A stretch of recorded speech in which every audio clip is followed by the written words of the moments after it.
Assalamualaikum warahmatullahi wabarakatuh. Salam, Om Swastiastu, Namo Buddhaya, Salam Kebajikan. Perkenalkan, saya Dianta Mariam Andini dari kelompok 3 akan menjelaskan mengenai pidato dan memberikan contoh mengenai praktik pidato. Nah, sebelum kita melihat video mengenai praktik pidato, di sini saya akan menjelaskan mengenai penjelasan terlebih dahulu secara singkat apa sih itu pidato. Yuk simak penjelasan berikut.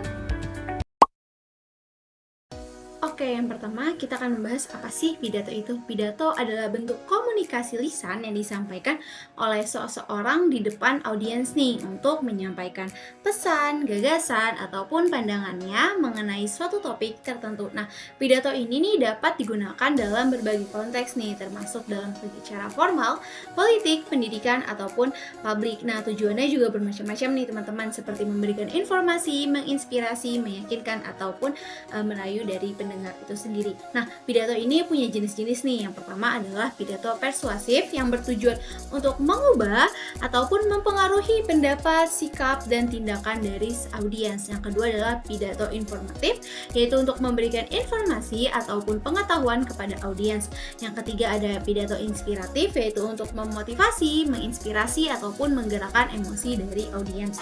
Dan yang keempat ada pidato penghiburan, yaitu untuk memberikan kesenangan, menghibur, ataupun memberikan semangat kepada audiens dalam situasi yang mungkin sedang sulit atau merayakan sesuatu peristiwa nih. Yang terakhir adalah pidato politik, yaitu untuk menyampaikan gagasan ataupun visi politik. Nah, biasanya pidato politik ini dilakukan oleh politisi ataupun pemimpin untuk mempengaruhi opini publik. Nah, setiap jenis pidato ini nih memiliki tujuan dan gaya penyampaiannya yang berbeda-beda loh teman-teman, tergantung pada konteks dan audiens yang sedang dituju. Nah, mungkin segitu penjelasan singkat dari aku mengenai pidato, dan selanjutnya kita akan lanjut ke video praktek pidato. Assalamualaikum warahmatullahi wabarakatuh. Waalaikumsalam warahmatullahi wabarakatuh. Yang terhormat Profesor Dr. Netika Nati FMD, yang saya hormati teman-teman manajemen pendidikan angkatan 2022 kelas 7. Puji dan syukur kita panjatkan kehadirat Allah Subhanahu wa taala yang telah memberikan kita nikmat sehat dan kesempatan untuk berkumpul pada hari ini.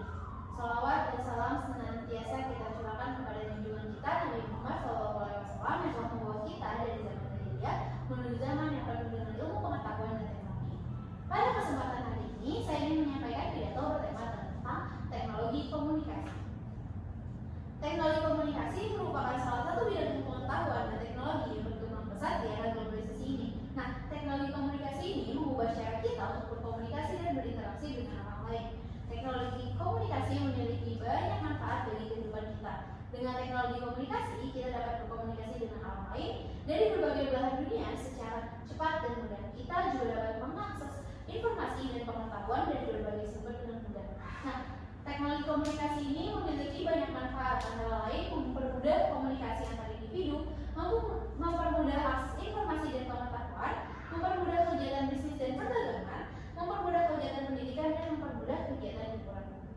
Namun, di balik manfaat yang ada dalam teknologi komunikasi, terdapat juga nih beberapa resiko yang perlu kita waspadai. Salah satu resikonya adalah penyalahgunaan teknologi komunikasi seperti penyebaran berita bohong, ujaran kebencian, dan pornografi.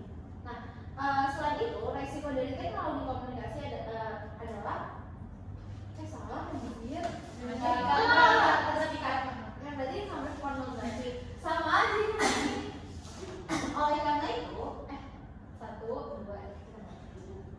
oleh karena itu, kita harus bijak nih dalam menggunakan teknologi komunikasi. Kita harus menggunakan teknologi komunikasi untuk hal-hal yang positif dan juga bermanfaat. Kita juga harus berhati-hati nih dalam menerima informasi dari internet. Nah, berkaitan dengan hal tersebut, maka dari itu saya ingin mengajak nih teman-teman dari manajemen pendidikan untuk bersama-sama memanfaatkan teknologi komunikasi secara bijak. Saya juga mengajak teman-teman untuk menggunakan teknologi komunikasi untuk hal-hal yang positif dan bermanfaat seperti belajar, mencari informasi, berkomunikasi dengan orang lain, berkreasi, serta memajukan kampus. Dengan memanfaatkan teknologi komunikasi secara bijak dan bertanggung jawab, kita dapat menciptakan masa depan yang lebih baik dan bagi bangsa dan negara kita. Saya berharap kita semua dapat memanfaatkan teknologi komunikasi secara bijak dan bertanggung jawab. Dengan demikian, teknologi komunikasi dapat menjadi sarana pendidikan di Indonesia. Terima kasih atas perhatian dari teman-teman semuanya. Kurang lebihnya mohon maaf.